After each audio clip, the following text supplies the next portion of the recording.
Talking about rugby league still, article in today's Herald, page 2, suggests that there are doubts over Cronulla's proposed lifeline, that massive development out there at Woolaware. Thought we'd get hold of the chairman of the Sharkies, Damian Irvine. We've got him on the line. Thanks for joining us, Damian. Anytime, Graham. Gavin, good to talk to you. Hey, Damian. So where are you at? Look, it's nothing's been altered from the plan. It's still in Part 3A application period with the state government. The headline was a little bit misleading, I think, today in the Herald. Doubts have been cast by one or two councillors of Sutherland Shire about whether they see merit in the development. That's their opinion, and certainly their opinion is as valid as anybody else's. But we've received numerous submissions, and the Department of Planning will receive submissions. It's a 60-day advertising period, and people can have an opinion and write in about the development as they could with any development. But certainly there's no doubt cast on the development today more than there was 3 months ago or 6 months ago. It's in the process, and we're very happy for it to be in the process. I'm a little bit miffed with that, Damien, only because I think I saw about a year ago David Borger at a function was talking planning and rolling out the need for housing, etc.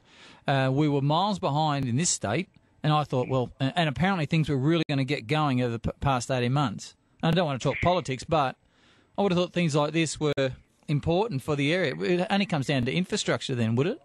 Gavin, you're 100% right. Obviously, there is some infrastructure and transport issues which we are addressing as well, but there's a dire need for better cost housing within the Sutherland Shire as well, to keep people in the area and people that want to downsize. Not only that, the community and employment benefits for this development are huge. There's an economic input to the local community.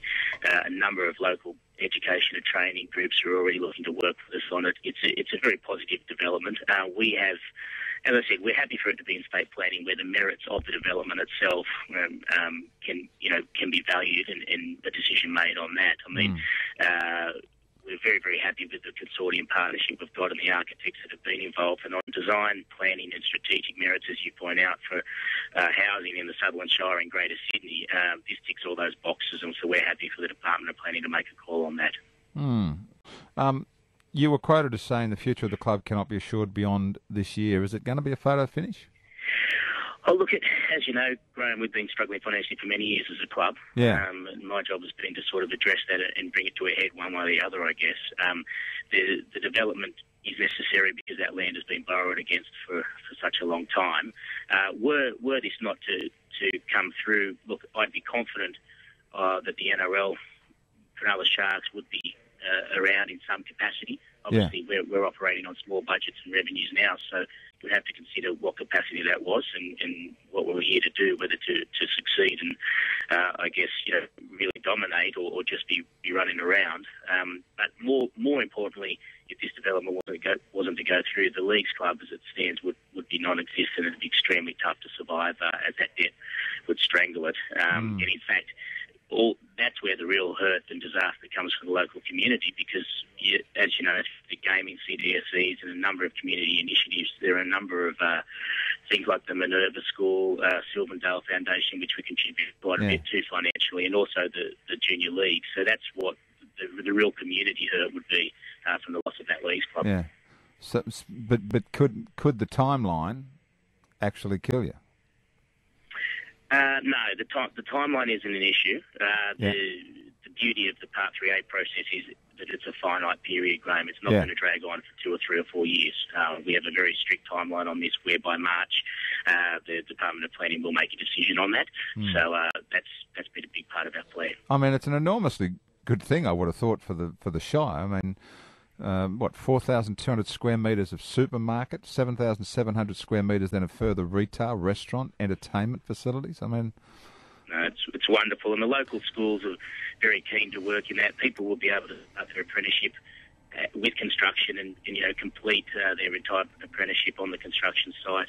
The area is underserviced in terms of retail, shopping space at the moment, so we tick those boxes. And no, look, it's a very, very good development. I think the waters are muddied a little bit, as with any large development or change. People do have an opinion based on their political beliefs or what they feel their local community should be like. So they're very much entitled to air those, and basically that's what the process is at the moment. There's a 60-day period for people to write in and make submissions, and we're receiving a lot of positive submissions, probably more so than negative.